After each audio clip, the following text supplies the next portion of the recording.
Ever since I was a kid, I've always been the curious type. It was a habit poking around where I wasn't supposed to be. One time I found my dad's old box of VHS tapes hidden in the attic. When I popped one in, it was just a bunch of old baseball games. But the thrill of finding something hidden stuck with me. That same curiosity followed me into adulthood, though it wasn't dusty attics I was exploring anymore.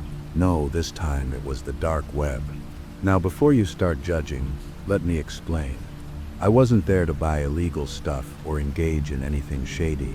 It was that same childhood urge to explore, to see what's out there, to understand what others wouldn't dare to look at. The dark web felt like that attic full of hidden corners and forbidden things, and I wanted to see it all. I spent hours on forums, reading tech discussions, wild conspiracy theories, and bizarre urban legends. It felt like walking through a bad neighborhood at night, knowing I shouldn't be there, but the adrenaline pushing me forward. One evening I stumbled upon a chat room titled Underground Connections. The name was vague, but the number of users made it intriguing, so I joined using a throwaway username. At first it was just the usual, people talking about VPNs, sharing links to articles that the mainstream media ignored, discussing how to stay anonymous online. But then things changed. A user, DeepDive88, posted a message in caps. Who wants to see the real dark web? At first I didn't get it. Wasn't everything on the dark web supposed to be, well, dark? But there was something about how they said it that caught my attention. Everyone flooded the chat, asking what they meant, but DeepDive88 didn't respond right away. I waited, watching the messages fly by. A few minutes later, another message appeared. DM me if you're serious. I hesitated. This felt different, more intense, but curiosity got the better of me. I typed a private message. Hey, what's this about? Almost instantly I got a reply. Not here. Too many eyes. You want in or not? I thought about backing out, but that nagging curiosity kicked in. I typed back. Yeah, I'm in. Good, they replied. Stay in the chat. I'll send you a link in 10 minutes. Click it, but only if you're ready to see things you can't unsee. My heart started to race. This was no longer the harmless browsing I'd been doing.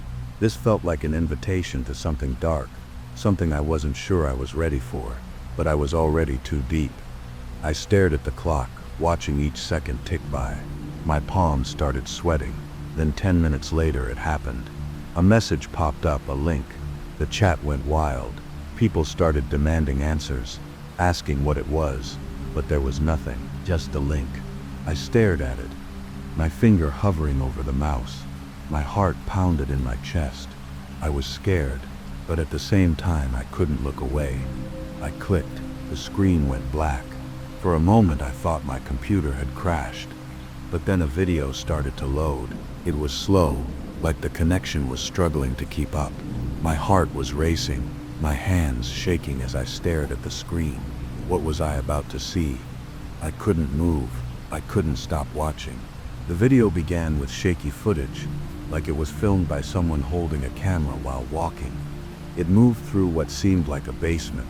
The lighting was dim, casting long shadows against bare concrete walls.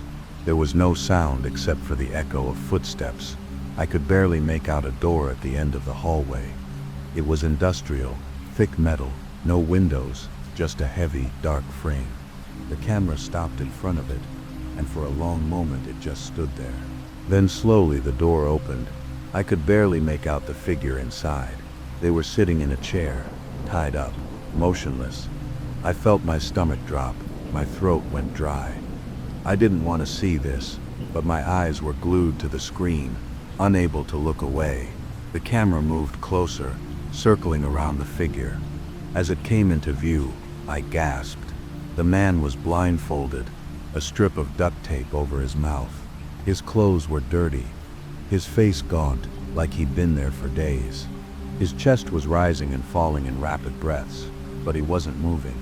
He was alive, but barely. The camera zoomed in on his face, holding there for what felt like an eternity. His eyes were wide, terrified. Then, just as suddenly as the video began, the screen went black again. For a moment, I thought it was over. But then white text appeared on the screen. "This is just the beginning." I froze, staring at the message. The video window closed itself out, and I was back at my desktop. The room felt suddenly cold, empty. My hands were shaking so badly I could barely move the mouse. What the hell had I just seen? I tried to return to the chat room to ask about the video, but it was gone, like it had never existed. The link was missing from my browser history, vanished. It was like I had imagined the whole thing. That night I couldn't sleep. I kept replaying the man's face in my mind, the fear in his eyes. Who was he? Was this real? I couldn't stop thinking about it. I tried to shake it off, tell myself it was a sick prank, but the images wouldn't leave my head. In the days that followed, strange things started to happen. My internet would randomly cut out. My computer would freeze for no reason. Emails started coming in, ones I didn't recognize. Strange strings of random letters and numbers. I never opened them, but they kept coming. And each time they felt like a warning. Then one night I received a message on my phone from an unknown number. It just said 2 words, "Click here." I stared at the screen, my finger hovering over the link. My pulse quickened. I wasn't sure I wanted to see what came next, but I couldn't ignore it either. What had I gotten myself into? But I knew one thing. There was no way to turn back now. I didn't click. Not yet. But how do you stop something once you've already let it in? After the video, I couldn't shake the feeling that something was wrong.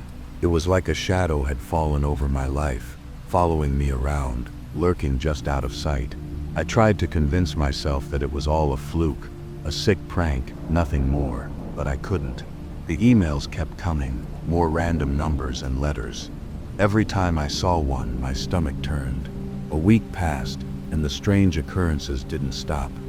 One evening I was sitting at my desk trying to distract myself with work, but my mind kept drifting back to that video. I kept thinking about the man tied up in that basement. Who was he? Why did they show me that? Suddenly my phone buzzed.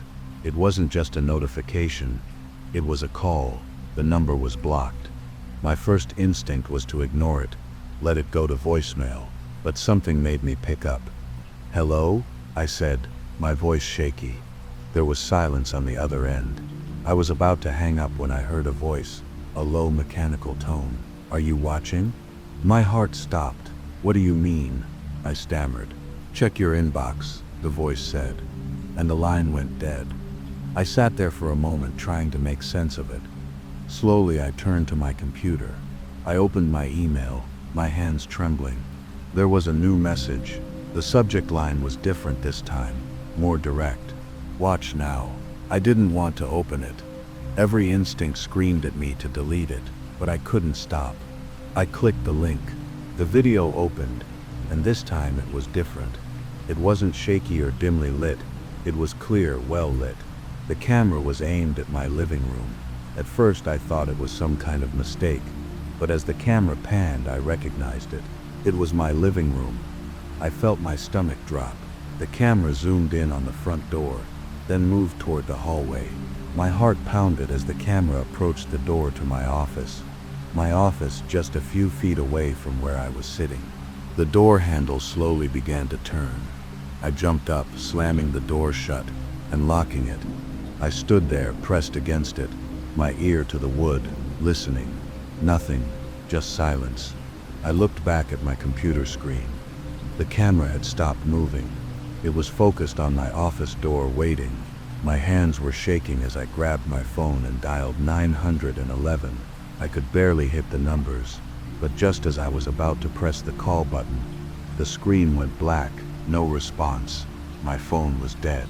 Panic set in. I needed to get out. I grabbed my car keys and rushed to the window.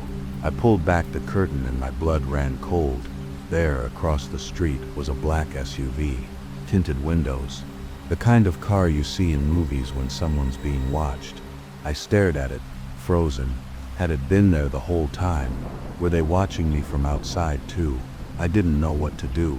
If I left, would they follow? Or was it all in my head? I pulled the curtain back down, my mind racing. I couldn't stay, but where could I go?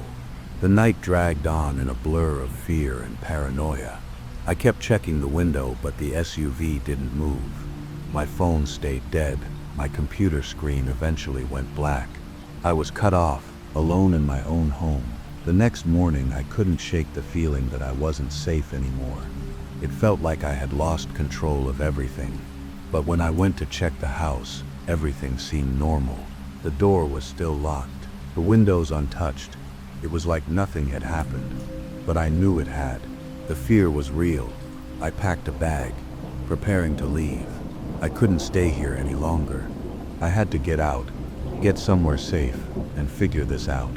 But deep down, one thought kept haunting me. What if this wasn't over? What if by clicking that link, I had opened a door that would never close?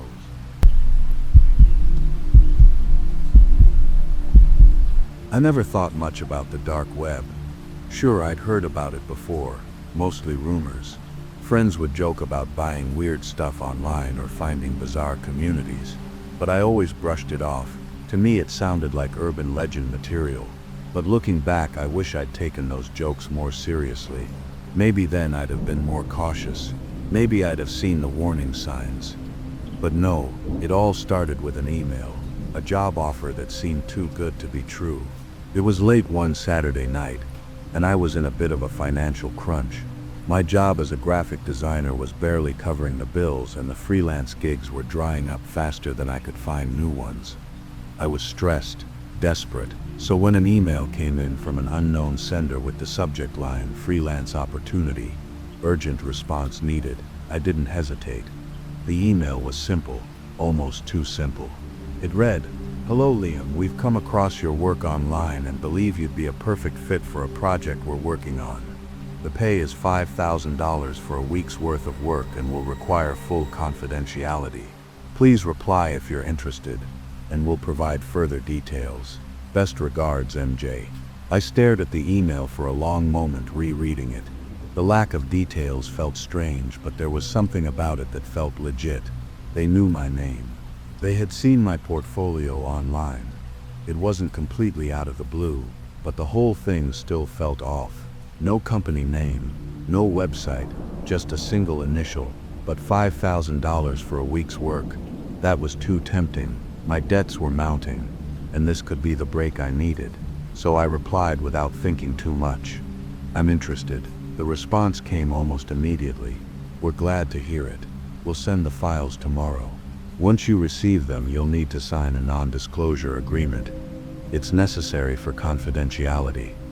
At that point, I felt like I was in too deep to back out. The next day, I received the files.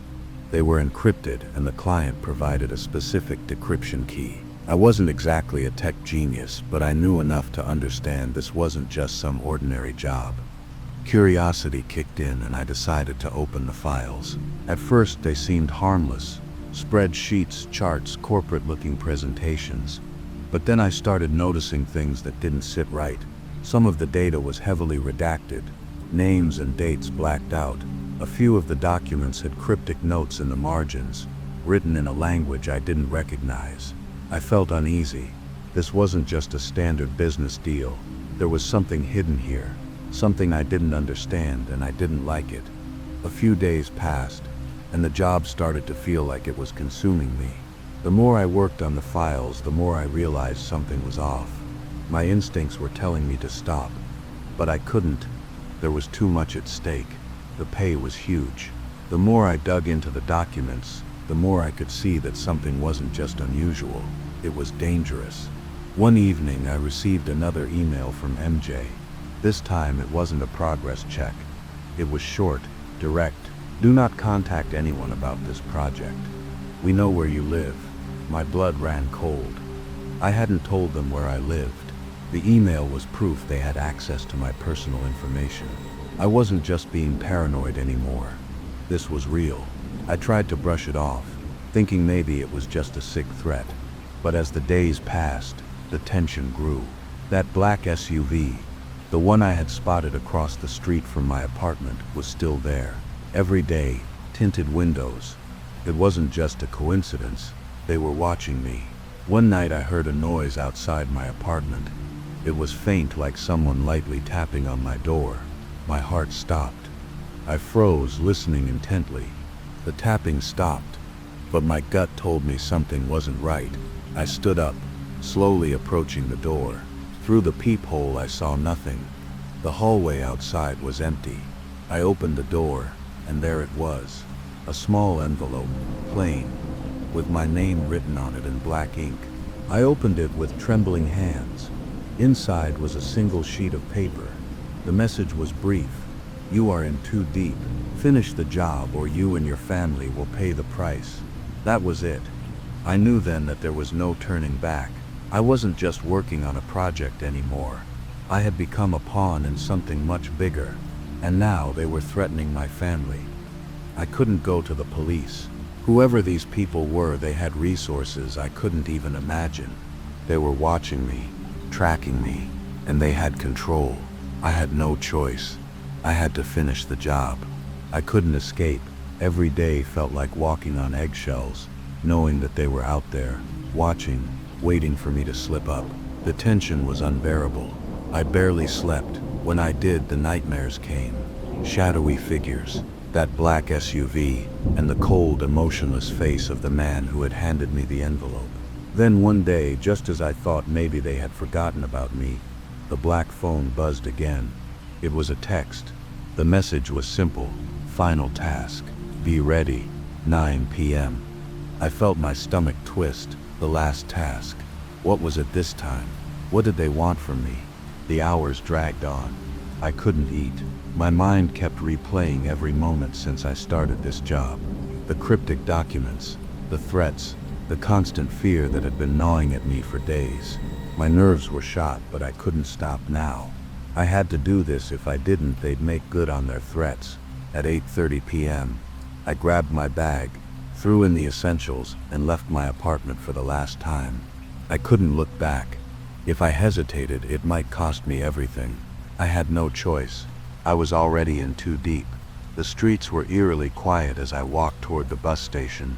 When I reached the terminal, I felt a strange sense of calm. This was it. I was leaving everything behind. My life, my family, my apartment. I was trying to outrun this nightmare. I reached the bus station and was about to board when the burner phone buzzed in my pocket. My heart skipped a beat. I knew it was them. I looked at the screen. "We know what you're planning. You can't run from us." Panic surged through me. They knew how. I looked around. The station was crowded, but I saw no one suspicious. Was it a trick? Were they already here? I almost turned around, but I remembered the explosion, the threats. I couldn't stop now. I had to keep going. I stepped onto the bus, my heart pounding. I found a seat near the back, keeping my head down, trying to breathe. As the bus pulled away, I kept checking the road behind us. The black SUV had to be tailing me. But no, nothing. The road behind was empty.